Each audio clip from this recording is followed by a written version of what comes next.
What's up, everyone, and welcome back to the Star Vision YouTube channel. My name is Sebastian, and let's get right into it. Week 3 is here. The Dallas Cowboys visiting the 2-0 Seattle Seahawks. This should be a good one.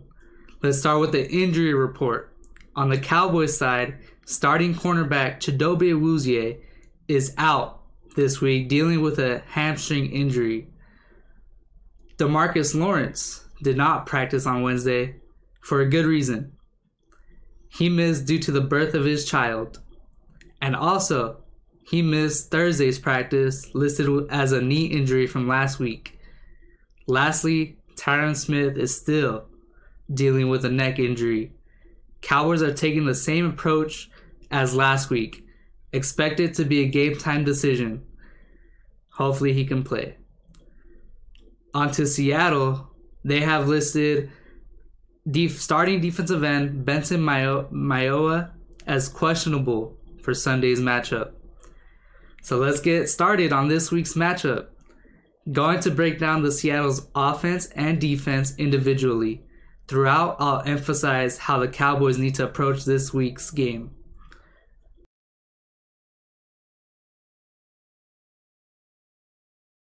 The Seattle Seahawks offense, led by offensive coordinator Brian Schottenheimer, has talented weapons for his superstar quarterback, Russell Wilson. In Week 2 versus the New England Patriots, Russell Wilson combined for 5 total touchdown passes. That just goes to show how talented Russell Wilson is, and he showed it last week. He's a proven veteran, Super Bowl winning quarterback, high IQ. He is elusive in the pocket, and he has the ability to extend plays. If the Cowboys want a chance to win this game, they have got to slow down Russell Wilson. You cannot stop Russell Wilson. You can only hope to slow him down. The Cowboys defensive line needs to show up. With DeMarcus Lawrence questionable for this week's matchup, our 2 big additions in Aldon Smith and Everson Griffin have got to show up. They have to try their best to make Russell Wilson uncomfortable all game, and they have to contain Russell Wilson in the pocket, because when he rolls out of the pocket, that buys more time for his receivers to get open, and that's just going to hurt our secondary. So he is very dangerous when he rolls out. So try our best to contain him in the pocket. Moving on to the explosive rushing attack led by running back Chris Carson. Our linebackers need to show up this week. A much better running game in Seattle compared to the Falcons. Jalen Smith has got to show up this week. He has been struggling all year. We paid him a big contract, so hopefully he shows up and makes an impact on our defense. Joe Thomas, on the other hand, was very impressive last week. Like I said, Chris Carson is a top 10 running back. The Seahawks try to find every way to get him the ball, whether it be in the running game or in the passing game. The Seattle Seahawks, on their roster, Chris Carson is the second leading receiver on that team. So that just goes to show how much they want him to have the ball in his hands. He is dominant in the passing game, so our defense needs to take that into account. Moving on to their wide receivers, the Seattle Seahawks have 2 very talented wide receivers, a dynamic duo, if you want to say, DK Metcalf and Tyler Lockett. DK Metcalf has tremendous size and has shown promise in his first 2 years in the NFL. And Tyler Lockett, he's a shifty route runner, and whenever Russell Wilson extends plays rolling out of the pocket, just expect Tyler Lockett to be open, because he has a long-term relationship with Russell Wilson, so he knows where to go when Wilson is in trouble. And on the Cowboys, two of our starting cornerbacks are injured, that being Chidobe Awuzie with a hamstring and Anthony Brown on IR with a rib injury. So this definitely nervous for our defense because we're missing two out of the three starting cornerbacks, and our back end isn't talented. So expect to see a lot of Trevon Diggs, Brandon Carr, and Jordan Lewis against these wide receivers. And through the first 2 weeks, our defense has not been impressive at all. We've been trying to do too much, in a sense, as in having our defensive end stand up on the pass rush instead of 3-point stance. We have defensive linemen dropping back and disguising blitzes. So I hope Mike Nolan simplifies this defense. There's been a lot of talk this week, like Everson Griffin talking about he is switching his technique from standing up in 2-point stance and switching back to his old form and going into a 3-point stance. This is going to help him get off the ball quicker and show more strength at the point of attack.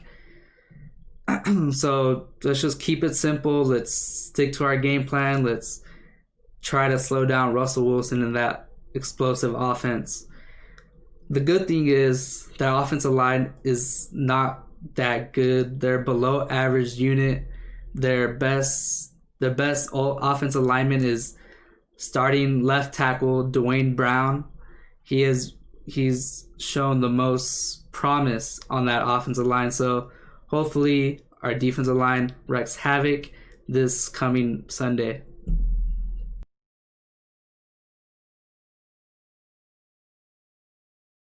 Moving on to the Seattle Seahawks defense, coached by defensive coordinator Ken Norton and defensive-minded head coach Pete Carroll. They run a 4-3 defense. Let's start with their defensive line. Again, below average defensive line.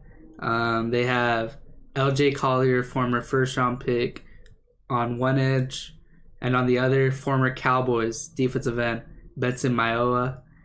They have, as their one technique, they have Poona Ford, and 3 technique Jerron Reed. So these players are decent. They don't jump off the film or anything, but they did not address the loss of Jadeveon Clowney this offseason. That's kind of a head scratcher, but hey, I'm not complaining. But the Jamal Adams factor comes in. They traded 2 first-round picks for Jamal Adams, a strong safety hybrid, plays all over the field. He's really good, young star. I really wanted the Cowboys to trade for him, but after seeing how much the Seattle Seahawks gave up for him, I'd rather not. So Jamal Adams is their leading sack leader on that Seattle Seahawks defense. So they just send him on blitzes. He's a huge part in the run game. He's all over the place. He's explosive. He's hard-hitting. Just a young talent on that defense. So he attributes well to that weak defensive front. Our offensive line, as you know, Tyron Smith is still banged up with a neck injury, and La'el Collins is still on IR, our starting right tackle. So we could be without both of those. So let's see how undrafted free agent Terrence Steele does in his 3rd career start, and let's see if Brandon Knight plays. It could be much worse. We still have Frederick Looney and Connor Williams available to us. So Zeke should still be eating with that weak front. Hopefully we get some movement, we get some holes open. Zeke has been looking really good. He's been looking explosive, shifty. He's been running over people, using them in the run game. So hopefully that continues. He might be the X factor in this game. Let's move on to their linebacking core. They have a strong linebacker room there in Seattle with, in my opinion, the best middle linebacker in the NFL, Bobby Wagner, and a good starting linebacker in KJ Wright. They also drafted in the first round this year Jordan Brooks, a little reach, but Seattle, that's how Seattle drafts. They get the guys they like early on, just like in the first round with Rashad Penny. They just get their guys, they reach for them, but that's how they roll. These linebackers are going to have a big impact on the run game once Zeke gets to the second level, or Pollard. And yeah, they lost their third starting linebacker in Bruce Irvin last week against the Patriots. He is now on IR, so Jordan Brooks is going to have to step up and just fill that role. Let's move on to the secondary. Their secondary is not that impressive. They do have Jamal Adams, but Jamal Adams is mainly a run defender. He is not good in coverage. So on the outsides, they have Shaquille Griffin and Quentin Dunbar. They're mediocre at best. According to Pro Football Focus, the Seattle Seahawks, through the first 2 weeks of the season, have allowed the most yards to slot wide receivers. So I can hear CeeDee Lamb smiling from all the way from Texas right now. He is excited. CeeDee Lamb has been explosive the past 2 weeks. It's going to be a track meet. Both offenses are very talented, and these wide receivers are going to eat against this shaky secondary. So expect Dak Prescott to have another big day. It's going to be a offensive battle on both sides, but let's see who makes the less turnovers, who makes the bigger plays in the game, whose defense withstands more of these versus these offenses. So yeah, it's going to come down to that. The Seattle defense and all is average, so hopefully Cowboys take advantage.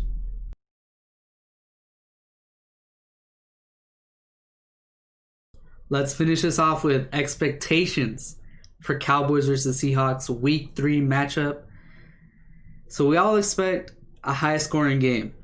2 top 10 offenses playing against 2 average defenses. So expect the scores to be in the 30s, very high scoring. There will be lots of fireworks on Sunday. It's going to be fun to watch 2 top 5 quarterbacks go at it in Dak Prescott and Russell Wilson. But the real question is, what quarterback will perform better? What quarterback will make less mistakes and convert on third down to stay on the field? We'll see on Sunday. Like I said earlier, time of possession for the Cowboys is key versus Russell Wilson. The Cowboys need to pass early, and then feed Zeke. The pass is going to help the run game, not vice versa. Pass first, then you feed Zeke. Sorry, Zeke, but we need to pass first. Now, we got 3 things the Cowboys need in this game. 1, start fast. These past 2 weeks against the Falcons and Rams, we've been starting slow. Turnovers have killed us, and that's just not a healthy way to play. We cannot win like that. Cowboys need to start fast, get some points on the board, and give our defense some breathing room at least. Number 2, like I said, no turnovers. Last week against the Falcons, 3 fumbles in the first quarter. Let's not go over that again, please. I'm begging you. That was stressful. That was hard to watch. We can't afford to live through that again, Cowboys Nation. Come on, Cowboys, do us a favor. And lastly, number 3, like I said, slow down Russell Wilson. We cannot stop Russell Wilson. We can only hope to slow him down. Please, defense, do your part. Let's expect no fans at CenturyLink Field. This is huge for the Dallas Cowboys because those fans in Seattle, they get loud on game days. So the 12th man will not be in attendance this Sunday. That's a huge advantage for the Cowboys. Let's go. A key matchup to keep an eye on. Dak Prescott and his weapons, Zeke, Gallup, Cooper, and CeeDee Lamb, to have a big day against that Seattle Seahawks secondary. Their defense, aside from their two studs, Bobby Wagner and Jamal Adams, their coverage skills is not anything near our talent on offense. So now we're here. Game prediction, game score. Now I have the Dallas Cowboys winning by 3 points. It's going to be a very close game, very exciting game to watch. I got the Cowboys winning 35-32. Cowboys win Sunday matchup against the undefeated Seattle Seahawks. It's going to be very fun to watch. I'm excited. Let's go. Football is here, week 3. Let's get started. Let's go. I'm hyped. And yeah, if you like this video, please leave a like on the video, subscribe to the Star Vision YouTube channel, and hit the post notifications for updates when we post new videos. And with that being said, let's go Cowboys. See you on Sunday, Seattle. Peace out.